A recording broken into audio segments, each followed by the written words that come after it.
वह है कहानी और यात्रा वृत्तांत। तो अभी तक जो हम लोग हिंदी साहित्य के इतिहास जो पढ़े थे तो उसमें विभिन्न विधाएं जो पढ़े थे, विभिन्न विधाएं क्या क्या होती हैं, तो उन्हीं के विषय में आज हम लोग कहानी और यात्रा वृत्तांत पर चर्चा करेंगे। तो सबसे पहले हम देखते हैं कि कहानी किसे कहते हैं या कहानी क्या अर्थ है। कहानी गद्य साहित्य की एक विधा है जिसमें जीवन के किसी एक पक्ष का कल्पना मिश्रित मार्मिक एवं रोचक चित्रण होता है। कहानी की रचना करना एक कला है। साहित्य में कहानी को सशक्त विधा माना जाता है। कहानी कहने की परंपरा उतनी ही पुरानी है जितना हमारा जीवन। कहानी हमारे जीवन का प्रतिबिंब है। तो इस तरह से हम यह कह सकते हैं कि कहानी जो होती है, अगर हम देखें तो हिंदी साहित्य की सबसे पुरानी विधा मानी जाती है, क्योंकि प्राचीन काल से ही कहानी कहने और सुनने की परंपरा चली आ रही है। पहले माने कहानी का अगर समय देखा जाए तो वो तो लगभग 1900 ईस्वी के आसपास से माना जाता है, लेकिन उससे पहले से भी कहानियां लिखी और पढ़ी जा रही हैं, सुनी जा रही हैं। पहले क्या होता था, हमारे जो दादा नाना दादी नानी होती थी वो हम लोगों को या बच्चों को कहानियां सुनाती थी। तो उन्हीं का धीरे, या जो हम लोग पंचतंत्र पढ़ते हैं कि पंचतंत्र की जो कहानियां होती हैं वो भी बहुत प्राचीन समय में लिखी गई हैं। तो इनको देखते हुए यह कहा जा सकता है कि जो हमारे कहानी कहने की जो परंपरा है वह बहुत पुरानी है। अगर हिंदी साहित्य की बात की जाए तो हिंदी साहित्य में सबसे पुरानी विधाओं में से कहानी एक है। अब कहानी की परिभाषा क्या है, माने कुछ विद्वानों ने कहानी को किस तरह से परिभाषित किया है उसको देखते हैं। कि एक विद्वान हैं चार्ल्स वायरस। चार्ल्स वायरस के अनुसार कहानी एक लघु वर्णनात्मक रचना है जिसमें वास्तविक जीवन का कलात्मक रूप में प्रस्तुत किया जाता है। कहानी का प्रमुख उद्देश्य मनोरंजन करना है। चार्ल्स वायरस का कहना है कि कहानी का जो मुख्य उद्देश्य होता है वह मनोरंजन करना होता है। इसके बाद दूसरी परिभाषा देते हुए कोपोल्ड नाइट कहते हैं कि आधुनिक कहानी नाटक के गुणों से युक्त एक रचना है जिसमें हल करने के लिए एक समस्या हो, हल की प्राप्ति में एक बाधा हो, संकटापन्न स्थिति हो, नाटक की भांति असामंजस्य के क्षण हो और इन क्षणों की चरम स्थिति हो। माने कुछ उसमें कंडीशन इस तरह से दी जाती हैं तभी जाकर हमारी एक कहानी तैयार होती है, कहानी बनती है। उन्होंने उसके लिए कुछ बताया कि जैसे उसमें एक समस्या हो और उस समस्या को उस समस्या को हल करने के लिए या उसका हल खोजने के लिए उसमें बाधा भी होनी चाहिए, तभी उसमें रोचकता आएगी। संकटापन्न स्थिति हो, माने उसमें संकट के भी कुछ स्थितियां पैदा हों। नाटक की भांति उसमें असामंजस्य के क्षण हों और इन क्षणों की चरम स्थिति हो। तो यह कहानी की एक परिभाषा देते हुए चार्ल्स कोपोल्ड नाइट कहते हैं कि आधुनिक कहानी नाटक के गुणों से युक्त एक रचना है जिसमें हल करने के लिए एक समस्या हो, हल की प्राप्ति में एक बाधा हो, संकटापन्न स्थिति हो, नाटक की भांति असामंजस्य के क्षण हो और इन क्षणों की चरम स्थिति हो। इसके बाद एक और परिभाषा मुंशी प्रेमचंद जी देते हैं जिनको हम कहानी सम्राट कहते हैं। उनके अनुसार कहानी ऐसी रचना है जिसमें जीवन के किसी एक अंग या किसी एक मनोभाव को प्रदर्शित करना ही लेखक का उद्देश्य रहता है। उसके चरित्र, उसकी शैली, उसका कथा विन्यास सभी उसी एक भाव को पुष्ट करते हैं। वह ऐसा रमणीय उद्यान नहीं है जिसमें भांति भांति के फूल, बेल, बूटे सजे हों बल्कि वह एक ऐसा गमला है जिसमें एक ही पौधे का माधुर्य अपने समुन्नयन रूप में दृष्टिगोचर होता है। इसमें इन्होंने यह कहा है कि कहानी जो होती है वह इस तरह से न हो कि उसमें अलग अलग तरह से शब्द विन्यास या कथा विन्यास, शैली या उसके जो उद्देश्य होते हैं वो सब अलग अलग नहीं होते, बल्कि वो सभी मिलकर एक नया भाव देते हैं या एक नई कहानी का निर्माण करते हैं।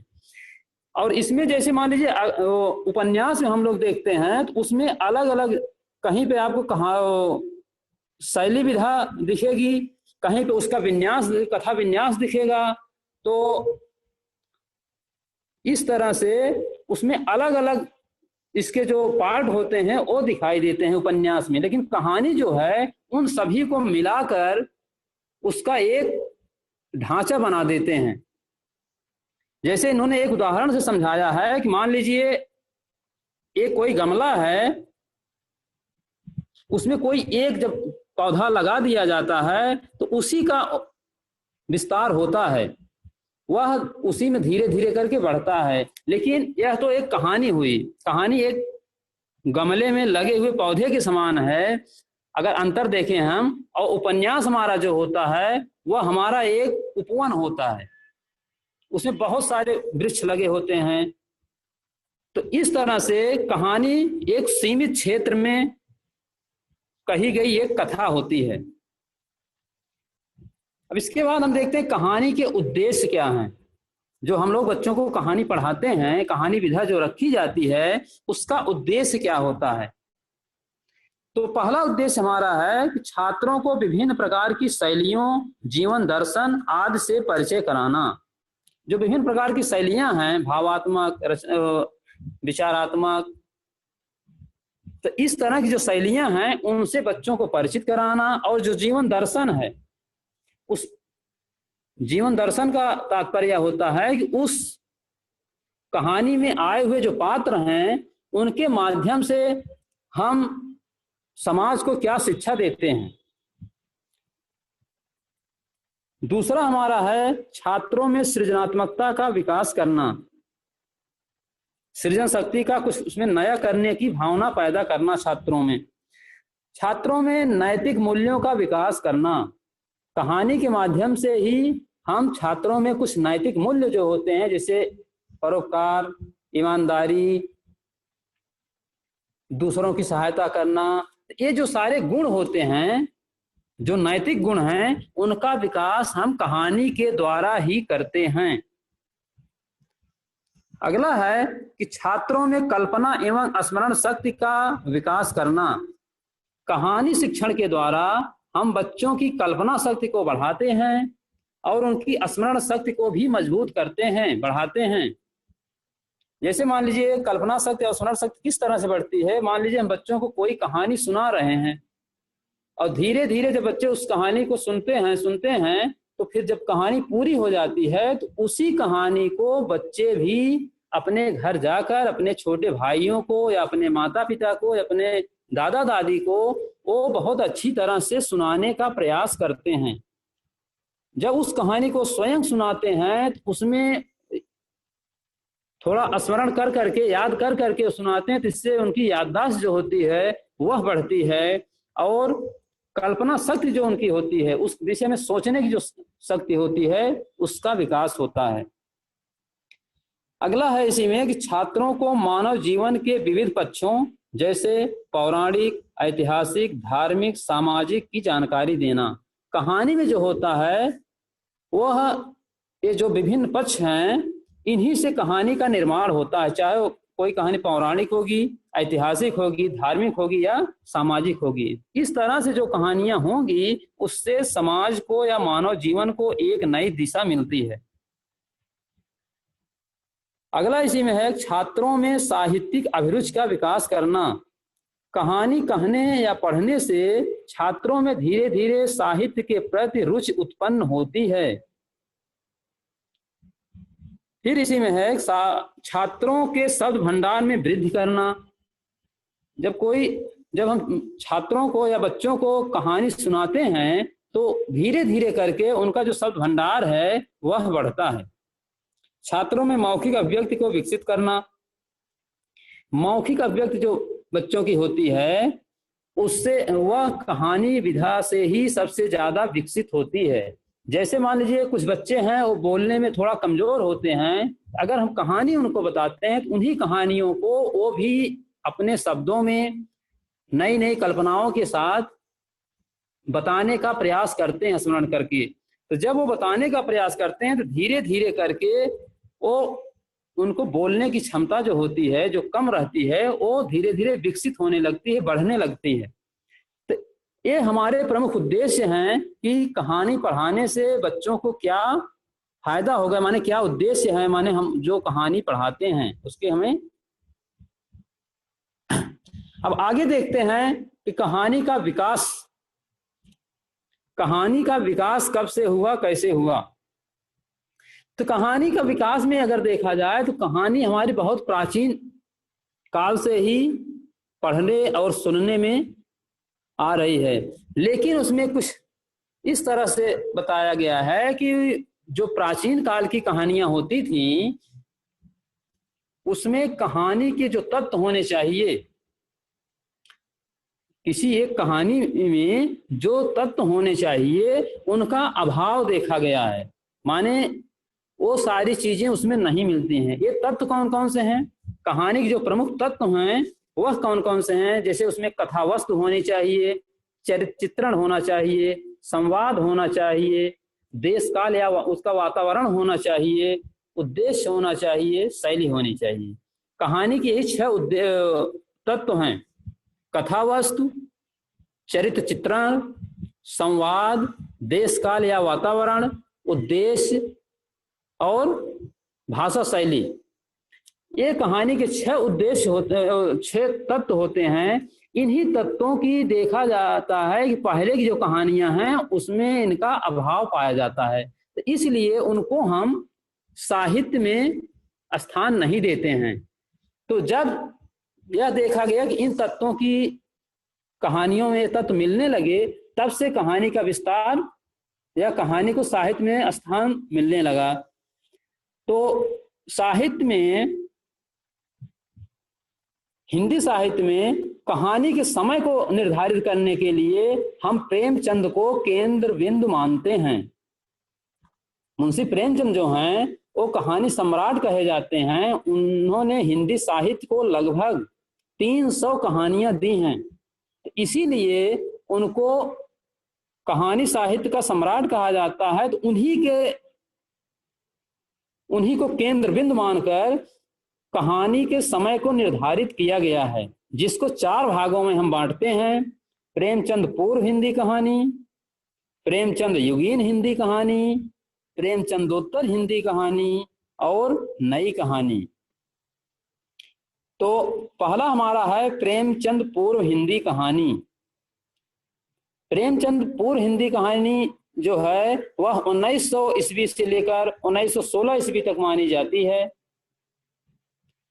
प्रेमचंद युगीन हिंदी कहानी 1916 से 1936 ईस्वी तक मानी जाती है, क्योंकि प्रेमचंद की जो मृत्यु हुई थी वह 1936 में हुई थी, इसलिए प्रेमचंद युग की जो कहानियां हैं वह 1916 से 1936 ईस्वी के बीच मानी जाती हैं। अगला है प्रेमचंदोत्तर हिंदी कहानी। प्रेमचंदोत्तर का अर्थ होता है प्रेमचंद युग के बाद की जो कहानियां हैं, उत्तर मीन्स बाद, प्रेमचंदोत्तर। प्रेमचंद युग के बाद की जो कहानियां हैं वो हैं 1936 से 1950 के बीच। अब अगली हमारी है नई कहानी। नई कहानी का जो समय है 1950 के बाद का जो समय है वह नई कहानी के अंतर्गत आता है। अब वैसे देखा जाए तो नई कहानी को भी कई भागों में बांट दिया गया। नई कहानी, सचेतन कहानी, समकालीन कहानी, अकहानी, समानांतर कहानी। तो इसलिए ये डिटेल जो है बहुत ज्यादा हो जाएगा। तो आपको केवल समझने की बात यही है कि हमारी जो कहानी है उसको मुख्य रूप से 4 भागों में हम बांटते हैं। प्रेमचंद पूर्व हिंदी कहानी 1900 से 1916 ईस्वी, प्रेमचंद युगीन हिंदी कहानी 1916 से 1936 ईस्वी, प्रेमचंदोत्तर हिंदी कहानी 1936 से 1950 ईस्वी और नई कहानी 1950 के बाद की। अब देखा जा रहा हिंदी की जो पहली कहानी है वह किशोरी लाल गोस्वामी द्वारा रचित इंदुमती है। इंदुमती 1900 ईस्वी में लिखी गई। हालांकि इससे पहले भी कहानियां लिखी गई थी, लेकिन इंदुमती को ही पहली कहानी इसलिए माना जाता है क्योंकि इसमें जो कहानी के तत्व हैं वो सभी पाए जाते हैं। इससे पहले की जो कहानियां होती थी उसमें कहानी के जो तत्व हैं 6, उनमें किसी न किसी तत्व का अभाव पाया जाता था। अब हम देखते हैं कहानी का वर्गीकरण, माने कहानी को किस तरह से हम विभाजित कर सकते हैं, कितने प्रकारों में बांट सकते हैं। तो कहानी को मुख्य रूप से 3 भागों में बांटा जा सकता है। पहला घटना प्रधान कहानियां, दूसरा मनोवैज्ञानिक कहानियां, तीसरा चरित्र प्रधान कहानियां। अब इसमें देखते हैं कि घटना प्रधान कहानी क्या होती है।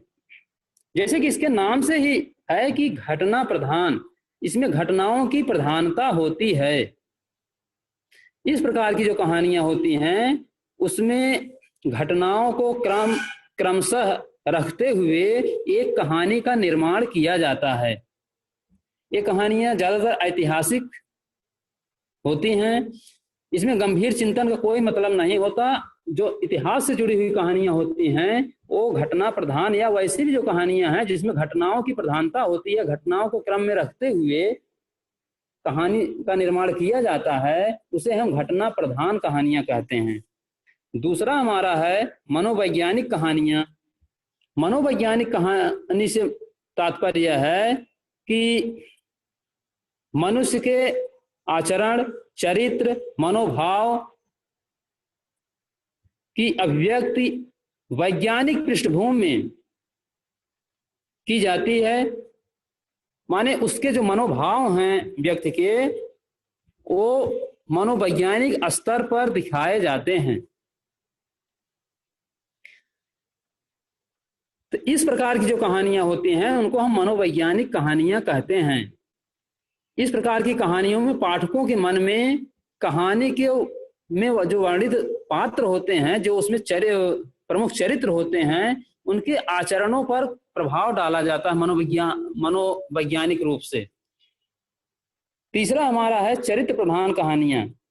इस प्रकार की जो कहानियां होती हैं उसमें जो पात्र होते हैं कहानी में, वो एक विशेष चरित्र को बताते हैं। जैसे मान लो राजा हरिश्चंद्र की कहानी है, तो उसमें से राजा हरिश्चंद्र का जो चरित्र है वो सत्यवादिता का चरित्र दर्शाता है कि वो बहुत सच्चे थे। तो इस तरह से जो भी कहानियां होती हैं उसमें से एक विशेष चरित्र का जब की प्रधानता रहती है तो उसे हम चरित्र प्रधान कहानियां कहते हैं।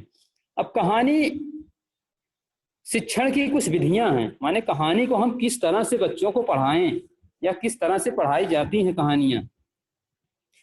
तो यह देखा जाता है कहानी को हम मुख्य रूप से 4 तरह से पढ़ाते हैं, या 4 इनकी शिक्षण विधियां हैं। पहली है गहन अध्ययन विधि। गहन अध्ययन विधि में कहानी बच्चे स्वयं पढ़ते हैं, या एक बार कहानी को पढ़कर उसके अर्थों को, उसमें जो कठिन शब्द आए हैं वो, या उसमें जो उद्देश्य छिपा हुआ है उसको अच्छी तरह से बच्चों को समझाया जाता है। उस कहानी में जो भाव होते हैं उसको बच्चों को बताया जाता है। इसे हम गहन अध्ययन प्रणाली कहते हैं। दूसरा हमारा है अधूरी कहानी पूर्ति विधि। दूसरी तरह की कहानी इस तरह से पढ़ाई जाती है कि कभी कभी यह होता है कि एक हम अधूरी कहानी बच्चों को देते हैं। जैसे मान लीजिए कोई कहानी है, उसको 2, 3, 4 लाइन पहले हम बच्चों को बता दिए, फिर आगे उनको स्वयं कह दें कि आप इसमें से ये डाट कर देंगे, फिर हम आगे कुछ लाइन बताएंगे। फिर इस तरह से अगर कोई कहानी है तो उसमें जो खाली जगह होती है उसको बच्चों के द्वारा भरा जाता है। तो इससे हम अधूरी कहानी पूर्ति विधि कहते हैं। या ऐसा भी होता है, कभी हम एक शीर्षक दे देते हैं बच्चों को, कह देते हैं इस शीर्षक पर आप एक कहानी का निर्माण करो, या कोई कहानी हम बता दिए, उनको कह दिए कि आप इसका शीर्षक बताओ। माने उसमें कुछ न कुछ चीजें बच्चों के द्वारा जोड़ी जाती हैं जिसे हम अधूरी कहानी पूर्ति विधि कहते हैं। तीसरा हमारा है चित्र प्रदर्शन विधि। चित्र प्रदर्शन विधि छोटे बच्चों के लिए बहुत उपयोगी होती है। इसमें चित्रों को पहले दिखाया जाता है, फिर उन्हीं चित्रों के माध्यम से बच्चों को कहा जाता है कि आप भी कहानी बनाओ। या उसमें ये होता है कुछ चित्र होते हैं, कुछ शब्द लिखा होता है, तो आधे चित्र आधे शब्द लिखे हुए। तो इस तरह की जो कहानियां होती हैं उनको हम चित्र प्रदर्शन विधि द्वारा पढ़ाते हैं। जैसे मान लीजिए एक आप लोग बहुत प्रचलित वो है कि कौवे की कहानी, जो प्यासा कौवा होता है उस एक कौवा का चित्र बना दिया जाएगा, बगल में एक घड़ा रख दिया जाएगा, वहां कुछ कंकड़ होंगे, तो उसको देखते हैं जब बच्चे, इस तरह की चित्रों को जब देखते हैं तो उनके मन में एक भाव पैदा होते हैं। जब उन्हीं भावों को बच्चे अपने शब्दों में पिरोते हैं तो उसे हम एक कहानी का रूप उससे हमें मिल जाता है। तो इस प्रकार से जो चित्रों के माध्यम से कहानियां पढ़ाई जाती हैं, चित्र दिखाकर बताए जाते हैं, उसे हम चित्र प्रदर्शन विधि कहते हैं। अगली है हमारा अगला इसका विधि है मौखिक कहानी कथन विधि। मौखिक कहानी कथन विधि में यह हमारी सबसे प्राचीन विधि है। पहले कहानी को मौखिक रूप से ही बताया जाता था। बच्चों को पहले कहानी को हम सुनाते हैं, इसके बाद फिर उसी कहानी को बच्चे हमको या माने अध्यापक को या अपने घर में अपने छोटे भाई बहनों को या अपने माता पिता को, जो भी उनके घर में हैं, वो उनको सुनाते हैं। इस विधि से भी कहानी शिक्षण किया जाता है। अब इसके बाद हम ये देखते हैं कहानी, जो कुछ प्रमुख कहानीकार और उनकी कहानियां। इसमें पहले हमारे हैं किशोरीलाल गोस्वामी। किशोरीलाल गोस्वामी को इसलिए प्रसिद्धि है कि क्योंकि इनकी जो कहानी है इंदुमती, उसे हम हिंदी की पहली कहानी मानते हैं। और ये इसकी रचना जो है उन्होंने 1900 ईस्वी में की थी। तो हिंदी की पहली कहानी इंदुमती है, उसकी रचना 1900 ईस्वी में हुई। दूसरे हैं चंद्रधर शर्मा गुलेरी। इनकी कहानियां हैं, इन्होंने 3 कहानियां लिखी। उसने कहा था बुद्धू का कांटा, सुखमय जीवन। उसने कहा था 1907 में लिखी गई थी। 1907 में उसने कहा था कहानी लिखी गई, जिसको सर्वश्रेष्ठ कहानी माना जाता है। अब अगले हैं प्रेमचंद। प्रेमचंद की प्रमुख कहानियां हैं पंच परमेश्वर, बूढ़ी काकी, मंत्र, सवा सेर गेहूं, शतरंज के खिलाड़ी, ईदगाह, बड़े भाई साहब, पूस की रात, नमक का दरोगा, ठाकुर का कुआं, माता का मंदिर, कफन आदि। प्रेमचंद हिंदी साहित्य के कथा सम्राट कहे जाते हैं, कहानी सम्राट कहे जाते हैं। उन्होंने हिंदी साहित्य को लगभग 300 कहानियां दी हैं, जो मानसरोवर के नाम से संकलित हैं। यह मानसरोवर 8 खंडों में विभक्त है।